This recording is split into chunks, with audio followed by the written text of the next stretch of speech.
Pupuk ini sangat kuat sekali. Bahkan bisa saya bilang pupuk ini tuh mirip buatan pabrik ya, setara lah.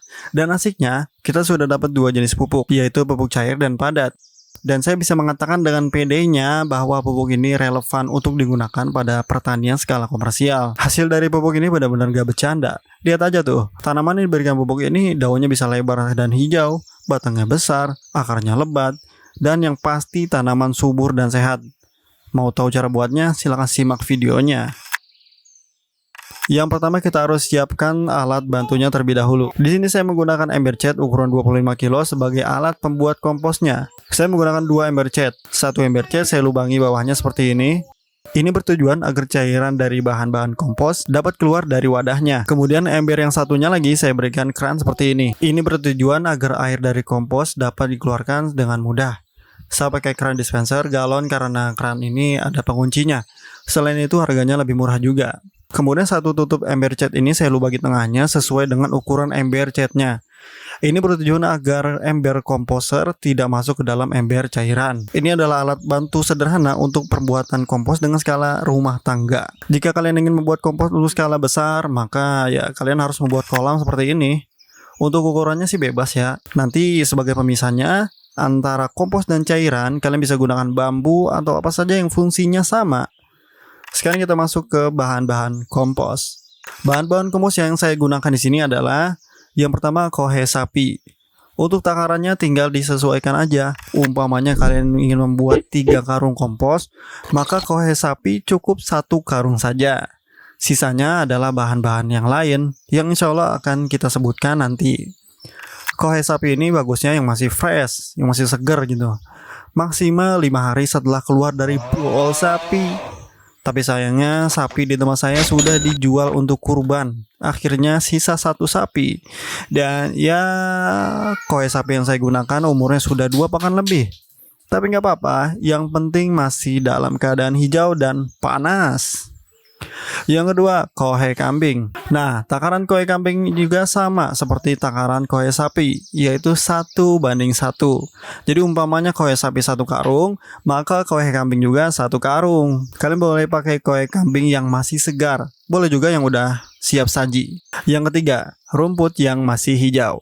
Seharusnya bukan rumput ya, tapi kohe ayam petelur atau pedaging. Karena saya tahu bahwa penonton saya kebanyakan dari kota atau penghobi menanam yang memiliki kebun dengan skala kecil gitu ya, skala rumahan, maka rumput yang jadi pilihan.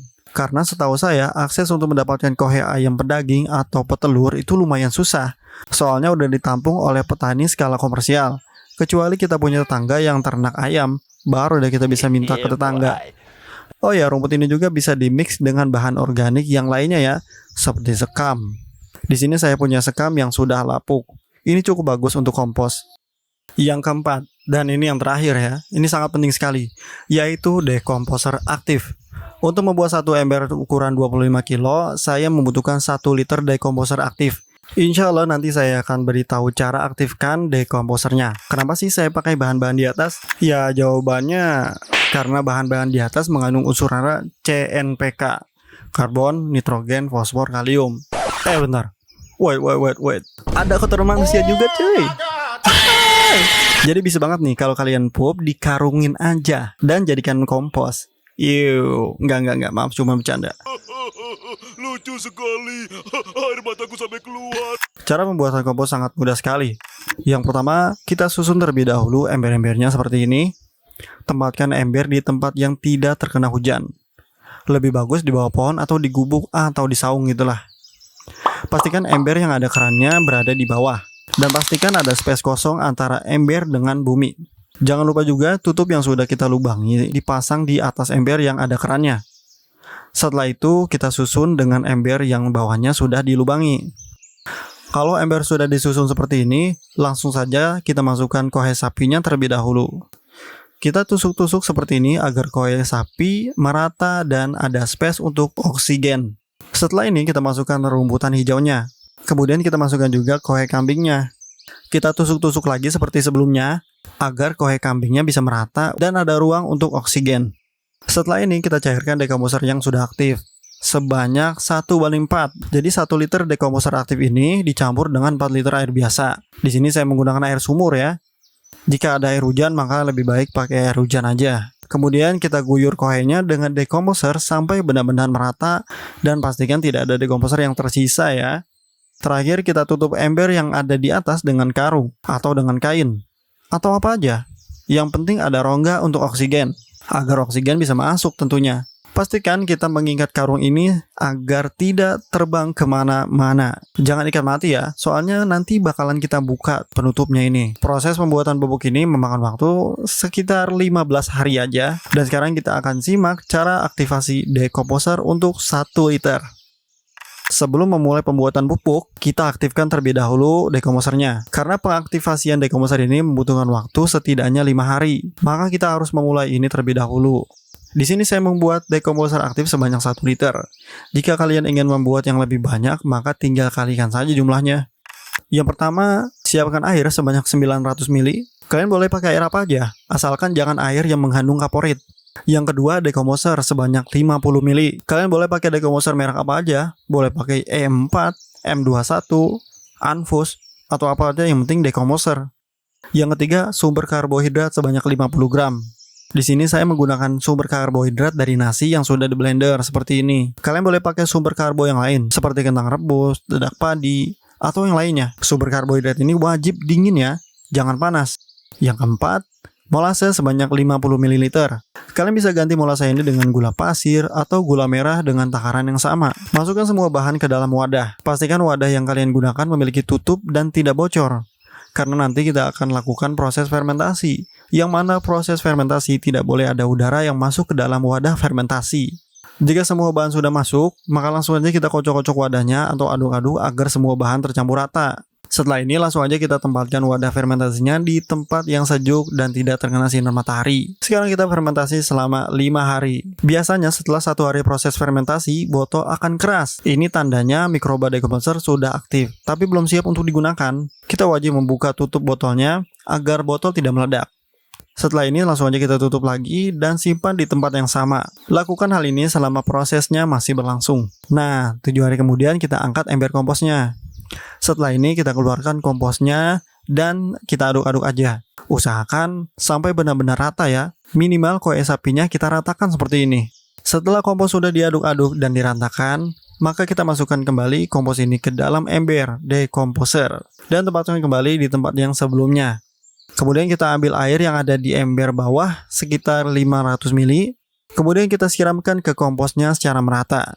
Setelah ini tutup kembali dan biarkan. Alhamdulillah sudah 15 hari berlalu, warna kohai sudah mulai gelap dan aroma sudah mulai tidak terlalu bau gitu ya.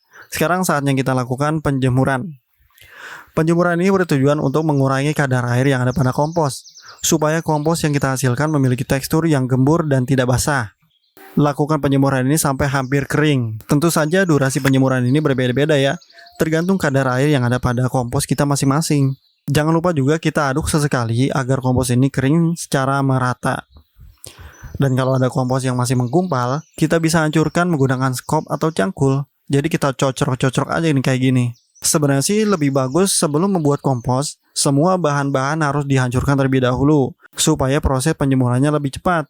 Dan kompos yang akan dihasilkan akan lebih berkualitas nantinya. Tapi nggak apa-apa, nasi sudah jadi bubur. Sekarang tugas kita memperbaiki yang ada saat ini. Jadi buat kalian yang belum mulai, maka boleh banget nih hancurin semua bahan-bahan pembuatan kompos. Jangan biarkan koe sapinya menggumpal. Dan rumput-rumputnya juga boleh dicacah sampai halus. Ceng ceng. Alhamdulillah komposnya sudah jadi. Seperti yang saya katakan sebelumnya, bahwa masing-masing dari kita berbeda durasi pengeringannya, tergantung dari kadar air yang ada pada kompos kita masing-masing. Kalau kompos yang saya buat ini, saya hanya membutuhkan waktu 2 hari 2 malam saja. Kompos ini masih belum hancur sepenuhnya, ini nggak jadi masalah. Nanti juga lama-kelamaan akan hancur lebur seperti tanah. Biarpun belum hancur sepenuhnya, kompos ini sudah bisa digunakan kok. Nah, kalau bekas rumput ini nggak perlu kalian buang ya. Nanti bakalan hancur juga kok. Tapi kalau kalian mau komposnya terlihat bersih, maka boleh aja dibuangin bekas rumputnya. Itu terserah kalian aja. Coba kita lihat pupuk cairnya. Alhamdulillah ternyata saya dapat pupuk cair yang cukup bagus. Dan pupuk cair yang saya buat ditumbuhi jakaba. Bisa jadi POC ini mengandung banyak nitrogen dan juga fosfor. Sekarang saya ingin cek TDS POC ini. Di sini saya menggunakan TDS meter 4-in-1. Kalian bebas menggunakan TDS meter apa aja. Kita bisa lihat di sini, ternyata POC yang saya buat memiliki 3000 ppm lebih. Lumayan lah, nggak terlalu lemah. Ini cukup kuat. Dosisnya nanti kita sesuaikan dengan jenis tanaman ya. Kalau saya pribadi untuk tanaman hortikultura, saya gunakan 1000 sampai dengan 2000 ppm. Tapi karena pupuk ini tidak cukup kuat, maka saya aplikasikan dengan metode spray. Kalau saya pribadi untuk metode spray cukup 500 sampai 1000 ppm aja. Nah, buat kalian yang bingung atau nggak punya alat TDS meter gitu ya, nggak apa-apa, jangan khawatir. Kalian cukup gunakan 20 ml per liter air untuk metode spray. Sedangkan metode kocor cukup 30 sampai dengan 50 ml per liter air. Tapi saya sarankan untuk gunakan metode spray aja, karena kita sudah punya kompos untuk pemupukan lewat akar. Sekarang kita aplikasikan pupuk ini yuk. Ada banyak cara untuk mengaplikasikan pupuk ini. Yang pertama, dijadikan sebagai campuran media semai. Dicampur dengan tanah dengan perbandingan 1:1. Yang kedua, ditabur di bawah pangkal tanaman. Nah, kalau ini dosisnya bebas aja. Mau banyak kayak, mau sedikit kayak. Intinya sih kira-kira aja. Kalau pakai metode tabur seperti ini, setiap 10 hari ditabur lagi. Soalnya lama-kelamaan bakalan habis komposnya. Yang ketiga, ditabur di atas media tanam. Terus kita aduk-aduk sampai rata. Setelah tercampur rata, langsung aja kita pindahkan bibit ke polybag. Nah, itu 3 cara yang saya terapkan. Tapi tidak menutup kemungkinan metode kocor juga bisa. Kalian coba-coba aja. Adapun pupuk cairnya saya gunakan metode spray dengan dosis 30 ml per liter air. Spray di pagi hari sekitar jam 8 pagi atau ketika matahari pagi sudah mengenai daun tanaman kita. Kalau nggak sempat maka boleh spray di sore hari sekitar jam 4 sore saat matahari sudah tidak terlalu panas. Tapi ingat ya, kalau mau memupuk dengan metode foliar, kalian harus memperhatikan cuaca. Jangan sampai cuaca mendung kalian hantam aja terus spray. Nanti kalau hujan terbuang sia-sia soalnya. Dan lagi pula, stomata pada saat itu tidak terbuka secara maksimal, sehingga penyerapan nutrisinya kurang baik. Ujung-ujungnya apa? Ya pupuknya lah yang disalahin. Nah, inilah tanaman yang diberikan kompos ini. Yang pertama, terong. Ini adalah terong ungu berusia 30 hari setelah tanam, dengan cara aplikasi tabur di atas dan diaduk. Kemudian ada timun. Timun ini juga sama, cara aplikasinya dengan yang terong. Adapun umurnya baru 30 hari setelah semai. Jadi langsung saya tanam di polybag besar. Nah, kalau ini tanaman cabai merah keriting. Ini menggunakan kompos dengan metode tabur di pangkal. Ini 30 hari setelah diberikan kompos. Dan pemberian komposnya setiap 10 hari sekali. Jadi sudah 3 kali tabur. Adapun untuk media semai, mohon maaf, ternyata benih yang saya pakai adalah benih rusak. Sehingga tidak ada satupun benih yang tumbuh. Tapi jangan khawatir, insya Allah nanti saya akan beli benih lagi. Dan kalau sudah ada hasilnya, saya akan upload videonya. Adapun pupuk cairnya, saya aplikasikan ke semua tanaman dengan interval 7 hari. Baiklah, itu saja dari saya. Semoga bermanfaat. Selamat mencoba, selamat menanam. Barakallahu fikum.